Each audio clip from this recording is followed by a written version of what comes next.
So yeah, let's go to our next track. We're staying in the USA, and we've got a great track from Brooks Huntley, and it's called Let Me Feel.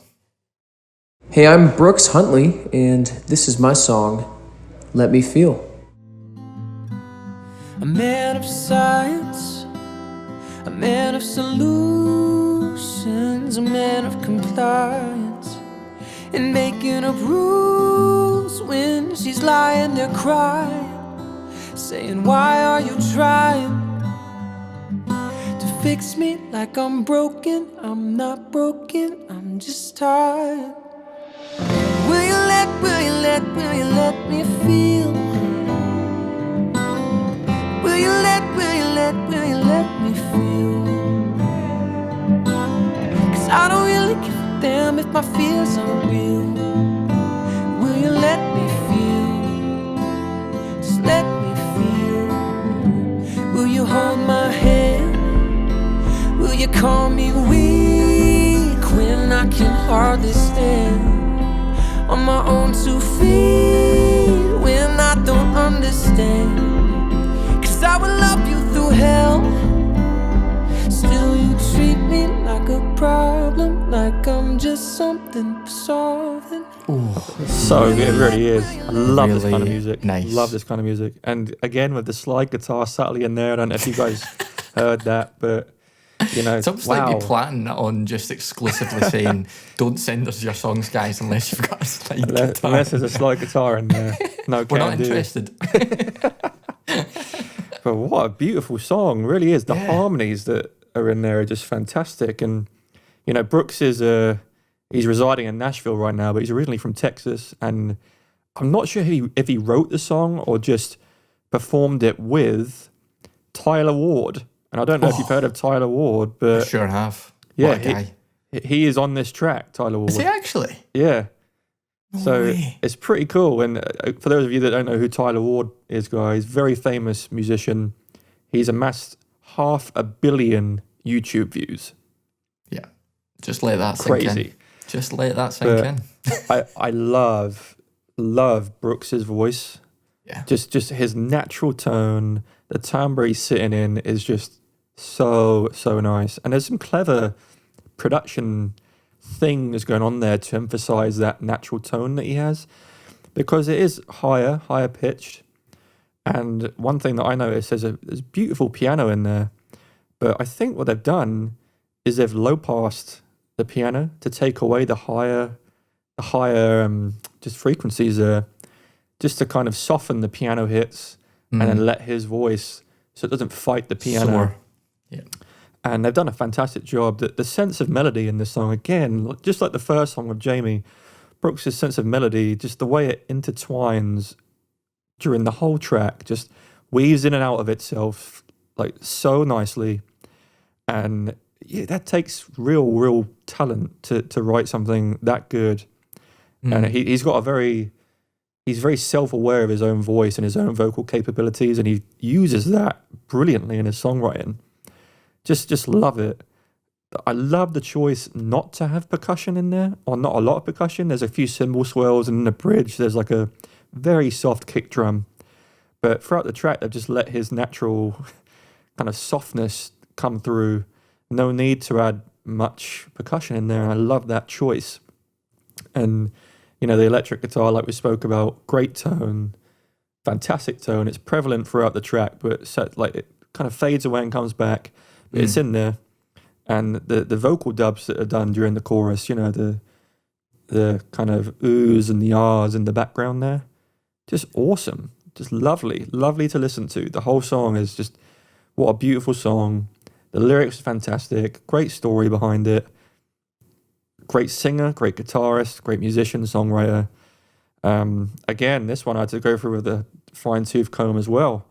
And the only thing that I found is there's a frequency on the first vocal that I would have notched out, and it's in the sibilant range, so it's in the higher range. Okay. You probably couldn't get rid of it with a de-esser because it's not the S, it's just a frequency in there that I noticed. And again, I had to really like kind of hold in on it. Head in the headphones. Yeah. But you'd never notice it unless you listen to it over and over again and you had audio experience. But I think they've done a fantastic job, and Brooks let us know if you wrote the song with Tyler or it's one of yours that Tyler has come on, because I'd be really interested in knowing. I've liked Tyler Ward Yeah. for a few years now. I've been following his stuff, and I'll be following Brooks' stuff from now on because it's right up Yes. my street, this kind of stuff. Loved it, mate, honestly. And I loved the fact that this track has like instantly a different vibe to Yeah. like the first track, you know what I mean? And that's what we're talking about, like when the artist is creating the difference in those emotions. Like instantly I felt a bit more relaxed, whereas a bit more kind of uptight with the first track, a bit like more on edge, just because of the story and because she's creating that kind of environment that we're listening to. But this was really just beautiful vocal, instantly grabbed me.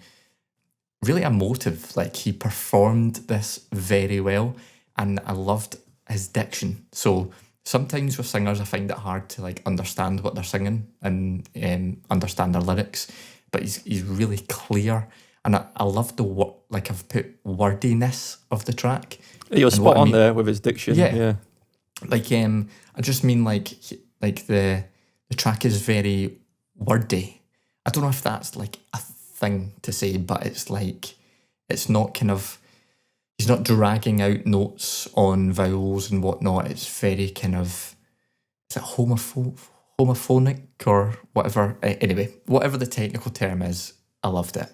And yeah, in this kind of track, when it's like this raw and this rich in terms of the acoustics coming through and the acoustic sounds of the instrumentation and also his vocal performance, I can just like, it's a bit like what you said, I can just like see him singing it, because Yeah, definitely. the emotion that he's kind of singing and the kind of level of the, I don't know, the way he flows his vocal, I can just imagine him like in the mic just kind of doing his wee head turns and getting right into it. Like it's almost as if I can picture him like right there singing it, and that's a really, really cool thing, because he's given that vocal performance that makes me think, you know, he's right there, right, even though he's in my ears, like I can visualize him actually singing it, and that's really cool.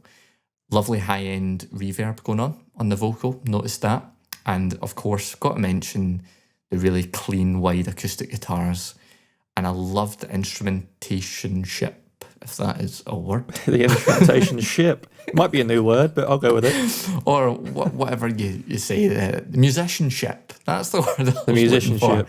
Musicianship. So they did this kind of, obviously they're, you know, you'd expect them to be playing to a click, but they're kind of just grooving the hammer-ons. Like there was a really nice hammer-on part of the acoustic guitar lick that was just like so nicely grooved. I can't describe it. It was just, it's when you bend the rhythm just ever so slightly just to add that extra human emotion across, and I loved that. The bass was lovely. It was well mixed. It was there, but you can't tell it's there, if that makes sense. So for these kind of tracks, when I know the bass is right, it's like you don't even notice it, but you would notice if it wasn't there. Whereas like on a drum and bass track or something like where you just want crazy bass smashing you in the face, you know, you need that to be just like so much more distracting. But this was just like low end warmth for me, and it was really smooth and gentle and nice. In terms of kind of critique, I personally like more of that subtle guitar kind of effects in the background to be brought forward a wee bit. So there was some really nice guitar kind of held effects going on that I could hear. Really just wanted more of that, because it was adding quite a lot of nice kind of vibrant interest for me. There was some cool vocal delay effects as well that he used. I think it was in the verses, where you kind of had the lead vocal, and then the delays, you know, kind of leading off in the hard pan sides, just maybe a wee bit more of that again. So it was something that I picked up maybe on like the third listen, but I really liked it. So I'd prefer to have it maybe more present, and then I would have picked it up maybe in the first listen. And just, I liked, like you, I liked the kind of simplicity of the percussion.